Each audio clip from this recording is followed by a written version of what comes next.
ជាដំបូងខ្ញុំបាទសូមគោរពជំរាបសួរក៏ដូចជាសួស្តីទៅកាន់ពុកម៉ែបងប្អូនដែលចូលចិត្តស្រឡាញ់វិស័យកសិកម្មថ្ងៃនេះខ្ញុំបាទនឹងថតបង្ហាញពុកម៉ែបងប្អូនអំពីវិធីសាស្ត្រនៃការចិញ្ចឹមកង្កែបក៏ដូចជាការរៀបចំទ្រុងកង្កែបដែលខ្ញុំបាទនឹងធ្វើផ្ទាល់ជាមួយនឹងបងប្រុសដែលគាត់សហការនៅក្នុងការចិញ្ចឹមផងដែរថ្ងៃនេះខ្ញុំបាទសូមធ្វើការចែករំលែកពុកម៉ែបងប្អូនអំពីវិធីសាស្ត្រនៃការរៀបចំទ្រុងកង្កែបបែបងាយចំណាយលុយអស់តិចប៉ុន្តែយើងអាចចិញ្ចឹមបានអញ្ចឹងបងប្អូនប្រកាសជាបានដឹងហើយថាវិធីសាស្ត្រនៃការចិញ្ចឹមកង្កែប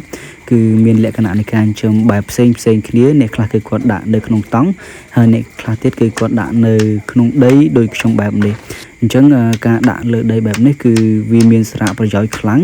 ដែលទី1គឺមិនធ្វើឲ្យកង្កែបរបស់យើង stress ហើយទី2សំខាន់បំផុតគឺសាច់កង្កែបគឺស្វិតល្អអញ្ចឹងបើសិនជាពុកម៉ែបងប្អូនជ្រើសរើសវិធីសាស្ត្រនៃការចិញ្ចឹមបែបដូចខ្ញុំនេះខ្ញុំគិតថាសាច់កង្កែបរបស់យើងនៅពេលដែលយើងបរិភោគទៅគឺប្រកាសជាមានអារម្មណ៍ថាឆ្ងាញ់ជាងកង្កែបដែលចិញ្ចឹមដាក់លើតង់ដែលវានៅក្នុងទឹកសុទ្ធនោះទេសម្រាប់ខ្ញុំដែលជាអ្នកអនុវត្តនៅវិធីសាស្ត្របែបនេះគឺខ្ញុំគិតថាល្អខ្លាំងមែនទែនសម្រាប់ពុកម៉ែបងប្អូនប្រជាកសិករដែលគាត់ចាប់ផ្ដើមនៅក្នុងការចិញ្ចឹមដំបូងដែលមិនចង់ចំណាយច្រើនចង់ចំណាយអស់តិចក៏ប៉ុន្តែអាចចិញ្ចឹមបានអញ្ចឹងខ្ញុំសូមធ្វើការណែនាំនៅវិធីសាស្ត្រដូចនៅក្នុងវីដេអូនេះជូនពុកម៉ែបងប្អូនដែលពុកម៉ែបងប្អូនគ្រាន់តែមានស្បៃព័ទ្ធហុំជុំវិញ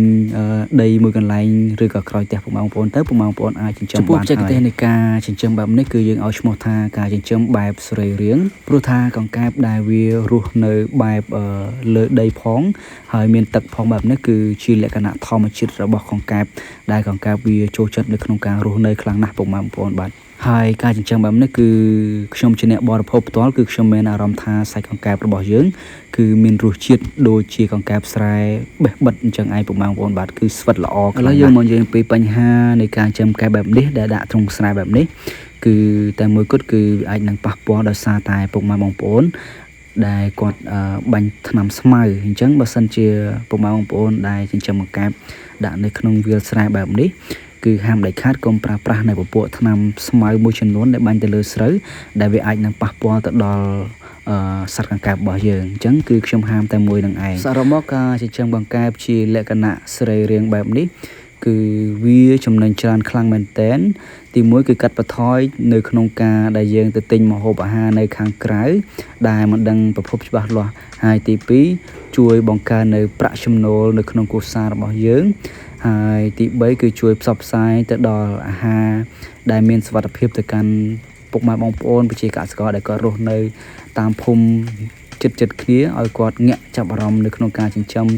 សត្វសម្រាប់នឹងបរិភោគខ្លួនឯងឡើងវិញ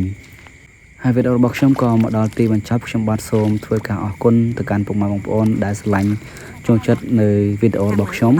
ហើយបងប្អូនកុំភ្លេចជួយចុច Subscribe ក៏ដូចជាដាក់សញ្ញារូបកណ្ដឹងដើម្បីលើកទឹកចិត្តឲ្យខ្ញុំបាទធ្វើការផលិតវីដេអូលក្ខណៈធម្មជាតិនៃការចិញ្ចឹមលក្ខណៈគ្រួសារបែបនេះជូនពុកម៉ែបងប្អូនសម្រាប់ទស្សនាបន្តទៀតខ្ញុំបាទសូមធ្វើការអរគុណ